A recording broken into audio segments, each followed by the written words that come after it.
Uttarakhand BJP की प्रदेश कार्यकारिणी घोषित कर दी गई है, जिसमें दीप्ति रावत को महामंत्री बनाया गया है। वहीं कुंदन परिहार और तरुण बंसल भी महामंत्री बनाए गए। इसके साथ ही 8 प्रदेश उपाध्यक्ष भी बनाए गए हैं, जिसमें अनिल गोयल, राजेंद्र सिंह बिष्ट, श्रीपाल राणा, आशा नोटियाल, स्वामी अतीश्वरानंद, शैलेश सिंह बिष्ट, राकेश गिरी, स्वराज विद्वान को भी जगह इस कार्यकारिणी में मिली है।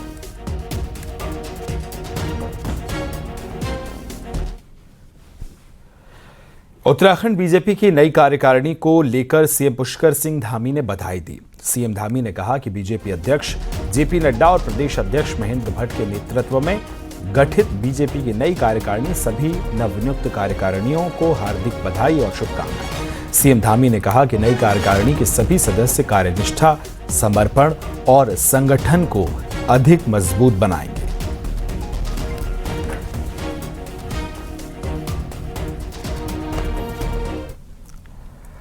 देहरादून में सीएम पुष्कर सिंह धामी ने कई विधायकों से मुलाकात की और अपनी अपनी समस्याओं को लेकर मुख्यमंत्री से विधायक मिले। विधायक सहसपुर सहदेव पुंडीर, राजपुर विधायक खजान दास के साथ रुद्रप्रयाग विधायक भरत चौधरी और गंगोत्री विधायक सुरेश चौहान ने सीएम से मुलाकात की।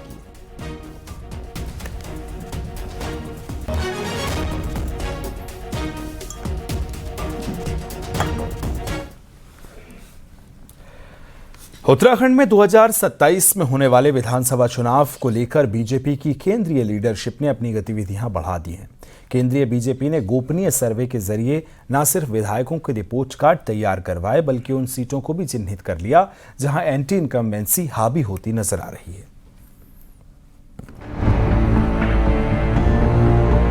2027 का विधानसभा चुनाव बीजेपी के लिए सियासी अग्नि परीक्षा से कम नहीं।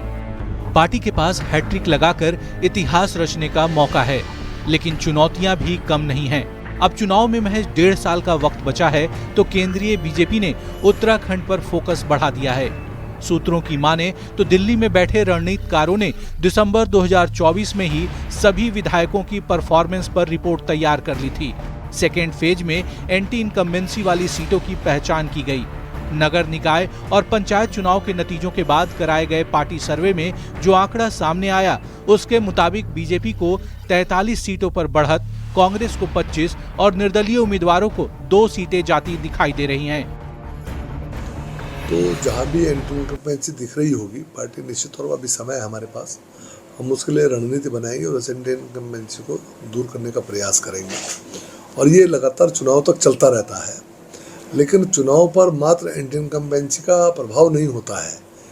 चुनाव में उस समय समीकरण क्या बनते हैं और उस समय का वातावरण क्या होता है, उसका बहुत बड़ा रोल होता है।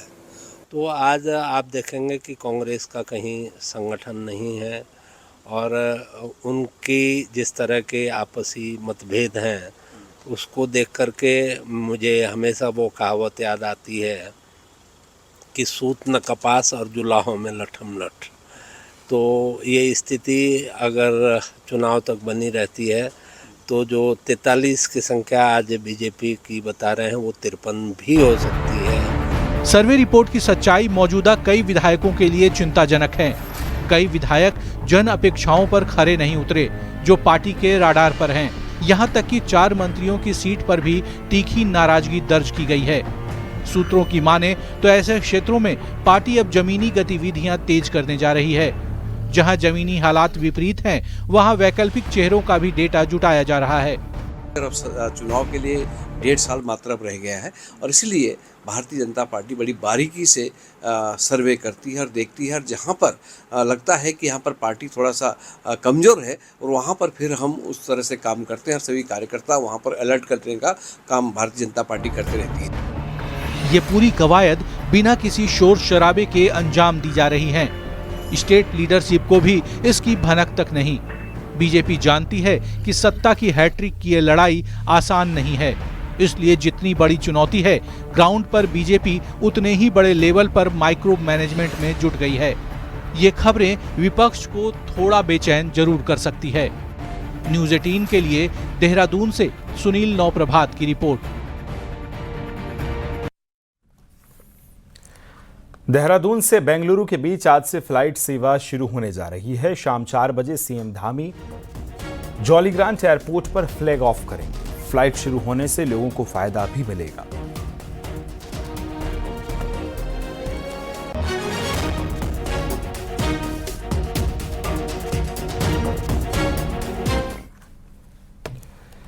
केदारनाथ के लिए आज से हेलीकॉप्टर उड़ सकेंगे। सिरसी, गुप्तकाशी, फाटा से हेलीकॉप्टर उड़ान भरेंगे। 22 सितंबर तक की फिलहाल टिकट बुकिंग की गई है। 15 जून को हादसे के बाद यहां रोक लगा दी गई थी।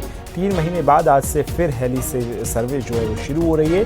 कड़े नियम और निगरानी के बीच अब हेलीकॉप्टर्स उड़ सकेंगे।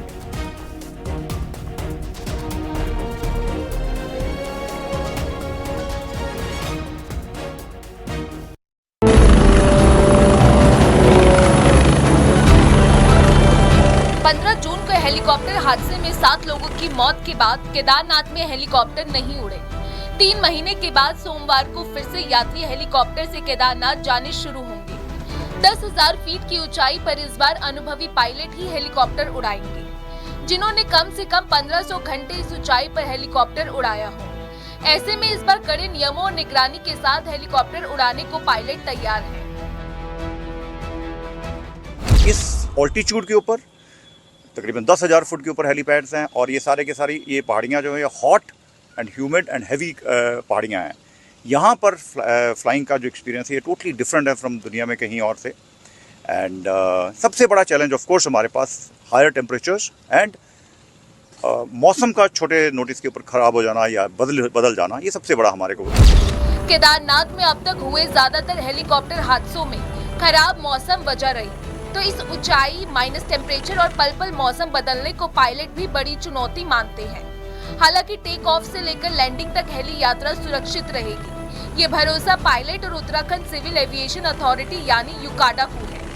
या उत्तराखंड सिविल एविएशन को हमने कुछ सजेशन दिए हैं और वो इसके ऊपर काफ़ी काम कर रहे हैं। अभी इस साल आई बिलीव यहाँ पे ATCs लगाए जा रहे हैं, मेटल की हमारे पास इंफॉर्मेशन ज़्यादा अवेलेबल होगी और जगह जगह पर कैमरेज लगाए जा रहे हैं so that pilot take off से पहले उस जगह का बेहतर चेक कर सके और उसके बेस के ऊपर प्लानिंग कर सके। केदारनाथ को लेकर एक परसेप्शन बना कि हेली टफ है या एक्सीडेंट्स होते हैं, प्रॉब्लम्स हैं, हेली से लोग डरे, लोगों के अंदर एक खौफ पैदा हुआ कि हेली वहाँ सुरक्षित नहीं है।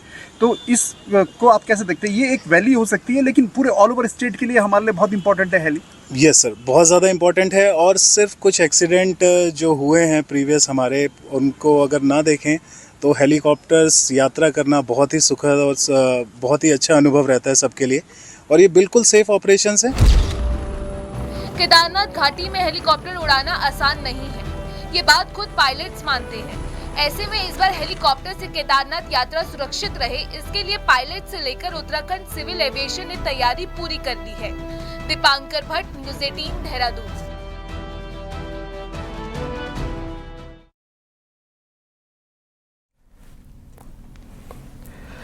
पहाड़ों पर हो रही तेज बारिश से ऋषिकेश में चंद्रभागा के साथ साथ दूसरी नदियां भी उफान पर आ गई हैं।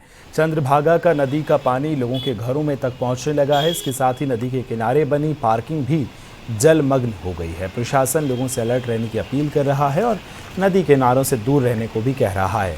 पहाड़ों पर 15 सितंबर तक तेज बारिश का अलर्ट है। ऐसे में नदियों का जलस्तर और बढ़ सकता है। ऐसे में मुसीबत एक बार फिर बढ़ भी सकती है। पूरा भरपूरी पानी चल रहा है। फिर उसके बाद कल रात को फिर बारिश हुआ है तो ये कम से कम तो वहां तक पानी पूरा पहुंच चुका है। खतरा बना हुआ है, खतरा पूरा खतरा ही समझ लो। देखो पूरा ही खतरा है, सारे के सारे ये डूब गए। ये पार्किंग था, यहाँ पार्किंग भी बह गए। ऋषिकेश में रविवार सुबह तेज बारिश हुई। वहीं तेज बारिश के बाद सीवर लाइन ओवरफ्लो हो गई और त्रिवेणी घाट पर पानी बह रहा है। सीवर का गंदा पानी गंगा में मिल रहा है। बारिश से पहले नगर निगम सीवर लाइन साफ करने का दावा करता है, लेकिन हर बार नगर निगम के दावे हवाई साबित होते हैं।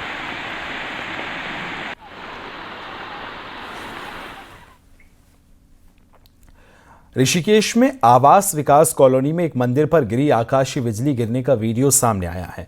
वीडियो में बारिश के दौरान मंदिर के शिखर पर आकाशीय बिजली गिरती दिख रही है।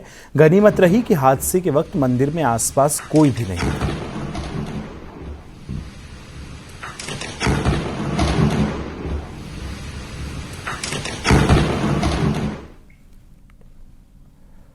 उत्तरकाशी में यमुनोत्री हाईवे 23 दिनों से लगातार बंद है।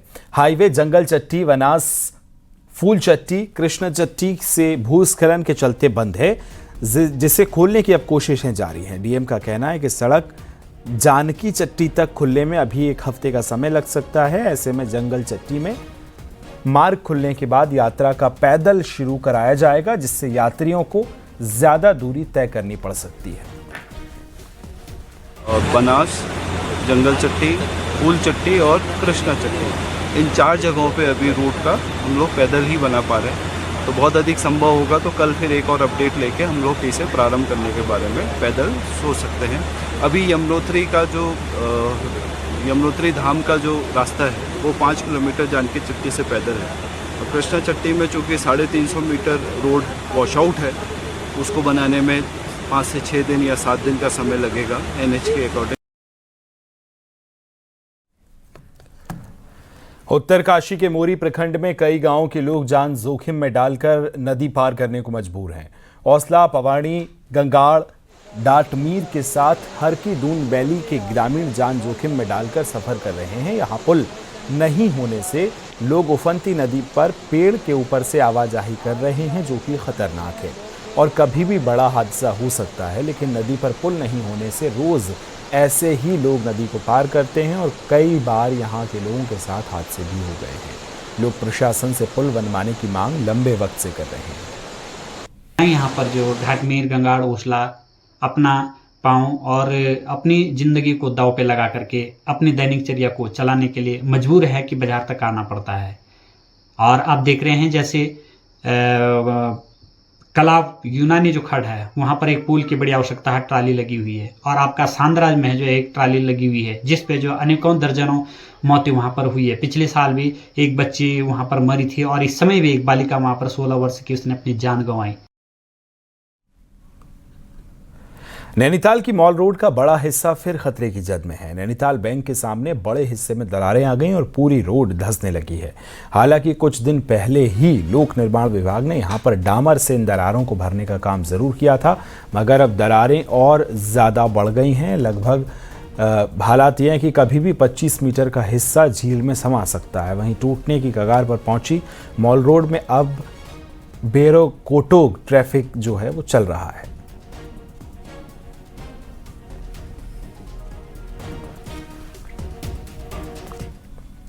नैनीताल में गैरी खेत पैदल मार्ग पर बोल्डर आने से रास्ता बंद हो गया।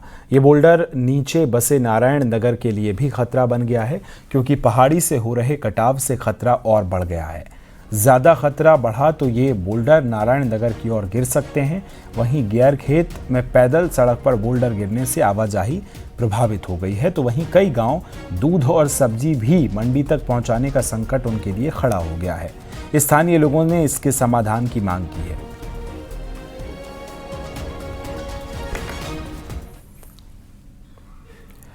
हरिद्वार में बीते कुछ सालों में लैंडस्लाइड की घटनाएं बढ़ गई हैं, जिसके चलते हर की पौड़ी का क्षेत्र भी खतरे की जद में है। स्थानीय लोगों ने जल्द इसे खतरे को खत्म करने की मांग उठाई है।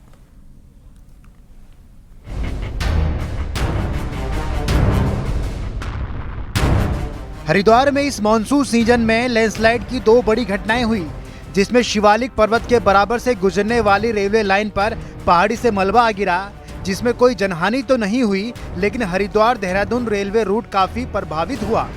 मनसा देवी मंदिर के आसपास के हिस्से में भी और रेलवे लाइन के पास लैंडस्लाइड की छुटपुट घटनाएं होती रहती हैं। हालांकि इन दोनों बड़ी घटनाओं से भीड़ भाड़ वाले ये इलाके खतरे की जद में आ गए हैं।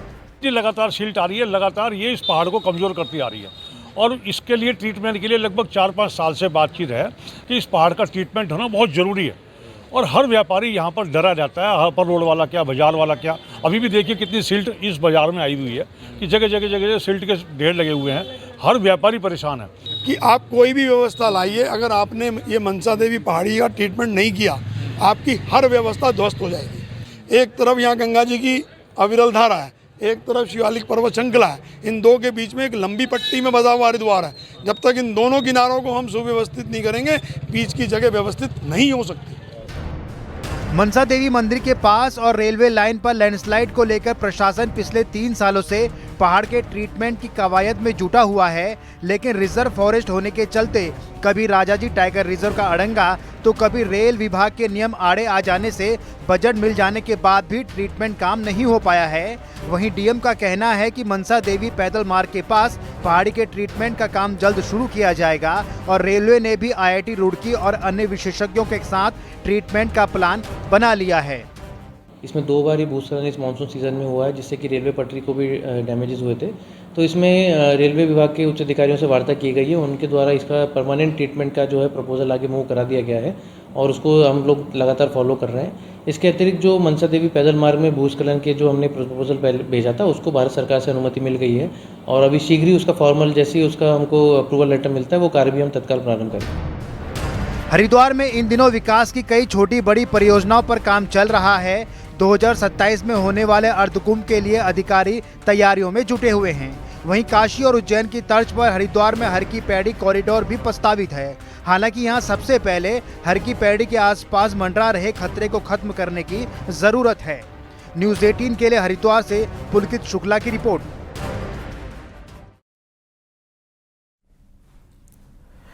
उत्तरकाशी में आपदा प्रभावित क्षेत्र धराली में आपदा के 40 दिन बाद भी तबाही के निशान चारों तरफ देखे जा सकते हैं। आज भी धराली में मलबा ही मलबा फैला हुआ है।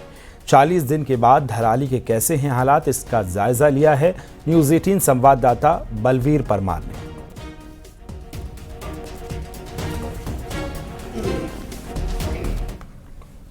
हरिद्वार के सिडकुल में नकली शैम्पू बनाने वाली फैक्ट्री पकड़ी गई। इस फैक्ट्री में नाम की कंपनी के नकली शैम्पू की बोतलें तैयार की जा रही थी। कंपनी प्रबंधन की शिकायत पर पुलिस ने एक घर पर छापा मारा। इस दौरान टीम को शैम्पू की 32 पेटियां जो हैं वो मिली हैं। सैकड़ों खाली बोतलों समेत करीब 15 लाख के शैम्पू बरामद किए गए हैं और पुलिस ने मौके से 3 आरोपियों को गिरफ्तार किया। पुलिस नकली शैम्पू के कारोबारियों का नेटवर्क खंगाल रही है।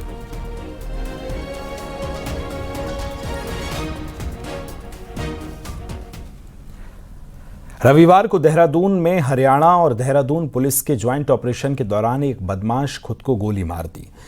लक्ष्मण चौक इलाके में दिन दहाड़े हुई इस घटना के बाद पूरे इलाके में हड़कंप मच गया।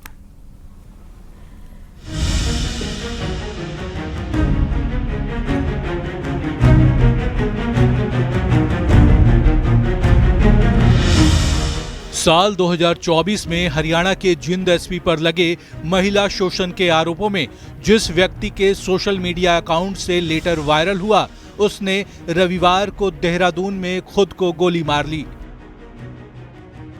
दरअसल हरियाणा पुलिस को इनपुट मिले थे कि आरोपी सुनील कुमार हरिद्वार में छिपा है, जिसके बाद पुलिस शनिवार को हरिद्वार पहुंची, जहां पुलिस कार्रवाई के दौरान आरोपी ने हरियाणा पुलिस के दारोगा पर फायर कर दिया और फरार हो गया।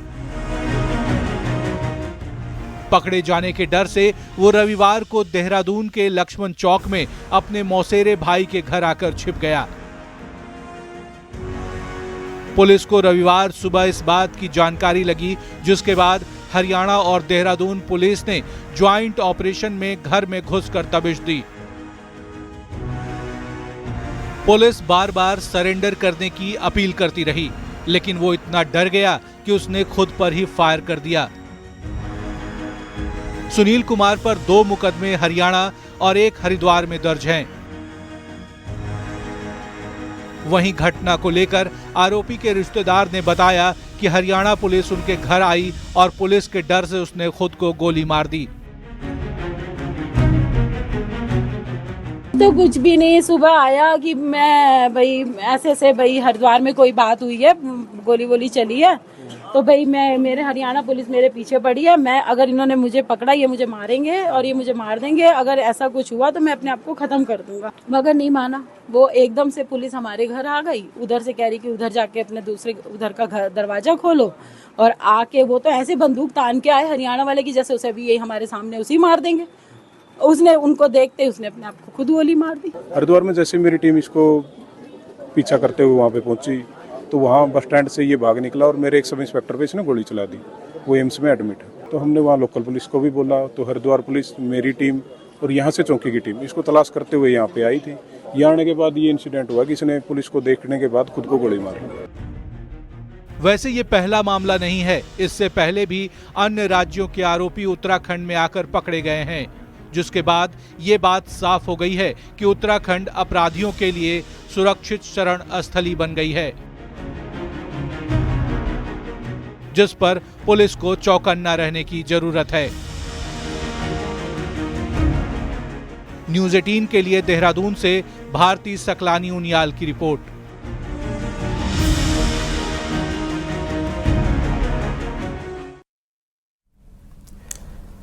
विकासनगर के डाक पत्थर बैराज क्षेत्र में उस वक्त हड़कंप मच गया जब एक युवक दिन दहाड़े बैराज पुल से उफनती यमुना नदी में छलांग लगा दी और युवक यमुना नदी में डूबकर लापता हो गया। बताया जा रहा है कि हिमाचल की ओर से ये युवक काफ़ी देर तक जो है डाक पत्थर बैराज पुल पर टहल रहा था, जिसको देखते ही देखते अचानक वो पुल से नीचे कूद गया है, जिसका एक सीसीटीवी फुटेज भी अब सामने आया है और एसडीआरएफ और एनडीआरएफ की टीमों ने रेस्क्यू चलाया है और इसको ढूंढा जा रहा है। लेकिन यमुना का जलस्तर तेज होने के कारण देर शाम तक भी नदी में डूबकर लापता हुए युवक का कुछ पता नहीं चल सका।